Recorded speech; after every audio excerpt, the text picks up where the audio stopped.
kid falls off their bike and scrapes their knee, many parents opt for some Neosporin and a Band-Aid on the wound. It helps to heal the wound and prevent infections, but this technology hasn't always been around, so what were people doing before advanced antibacterial medications? Now, let's take a look at ancient Egypt. Ancient Egypt was known to have one of history's most advanced technologies when it came to medicine. Their medicine revolved heavily around herbs and also home remedies. They would also use different types of drugs for different things. They were extremely advanced in their health compared to other ancient civilizations. But when someone fell and scraped their knee in ancient Egypt, they would not use a Band-Aid and some Neosporin. They would often use a piece of moldy bread. They would use a piece of moldy bread because moldy bread contains an antibacterium bacteria, which is able to fight off other rival bacteria to cure a wound. So, clearly, medicine to fight bacteria has been around for centuries, but it's not always been very effective. For example, moldy bread and other things like honey that have been used just make the situation worse. Also, people used to cut off their own limbs to get rid of disease in a certain area, as well as bloodletting, which would also try to complete a similar result. But things like bloodletting aren't a solution for infections and disease because they don't get rid of the root of the problem, which is bacteria. But the problem in history was people didn't know bacteria was causing these illnesses.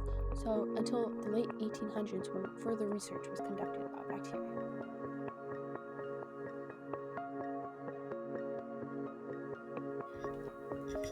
In the 20th century, about 90% of students that had bacterial meningitis died, and the other ones to survive lived on with severe disabilities like deafness or blindness. Some other fatal infections seen in history, like tuberculosis and pneumonia, also had lasting symptoms which caused people to live uncomfortable and very short lives, all caused by a quick reproducing bacteria. Infections and other illnesses like meningitis, pneumonia, and syphilis have been around for generations. In fact, pneumonia was one of the number one causes of death in the 20th century. Before the 20th century, infectious diseases still caused life expectancy at birth to be an average of 47 years old for men and women.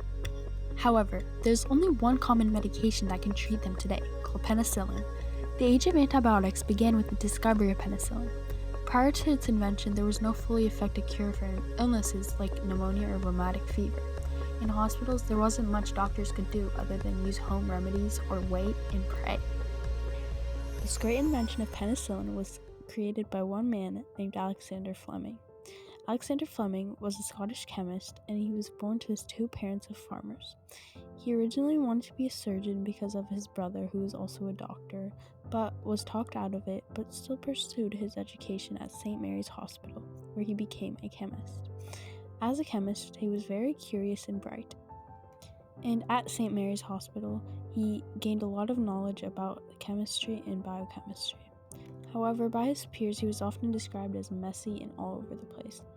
And one day, leaving for holiday, he left his laboratory a mess, with petri dishes open everywhere, as well as open experiments laying on his table. He returned back to London from Suffolk in the summer of 1928.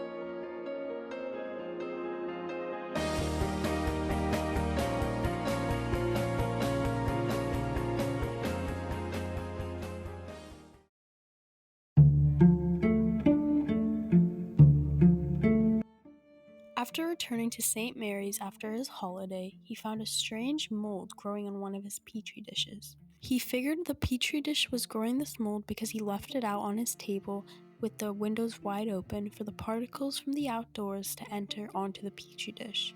Under the microscope, he took an extract from the mold and named it penicillin.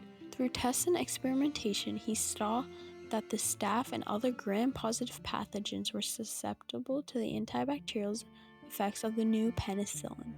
He saw that penicillin was killing off rival bacteria and essentially making them explode to get rid of them. He looked at it from a medical perspective and saw that this could be a great idea for a medicine. However, he didn't have the right equipment and knowledge to make this into a medicine, and the chemists that did have the technology and equipment weren't in full support of penicillin until nearly a decade later. So for a decade, penicillin was an overlooked project. However, 10 years later, in 1941, Howard Florey saw potential in it and supported the idea and developed its studies, and he finally released it for public use. Many more chemists and scientists came onto the train of penicillin. However, because of bacterial resistance, it took many trials of perfecting penicillin to make it right. Throughout this time, Norman Heatley, Ernst Chain, and Howard Florey were also great chemists that contributed to the making of penicillin.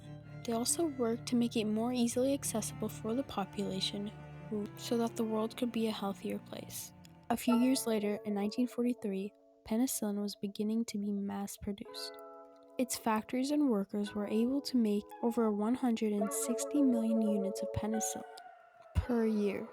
This mass production was in great timing of World War II because now people could see the application of penicillin and the wonders it truly does to save lives.